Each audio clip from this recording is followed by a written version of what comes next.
back to Boma for their flank steak marinade.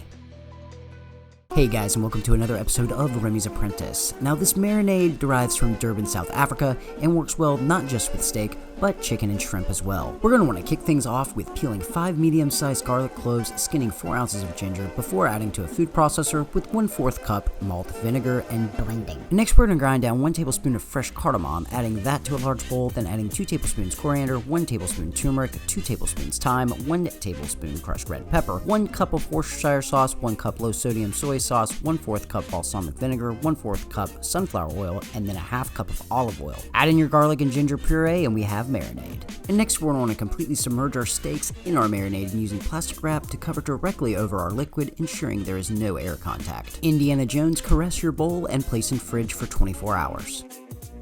24 hours complete. This steak marinade is designed to be slow cooked over a wood fire, but we will be doing it on a Traeger because how else would you do it? Cook to your desired preference and admire your work.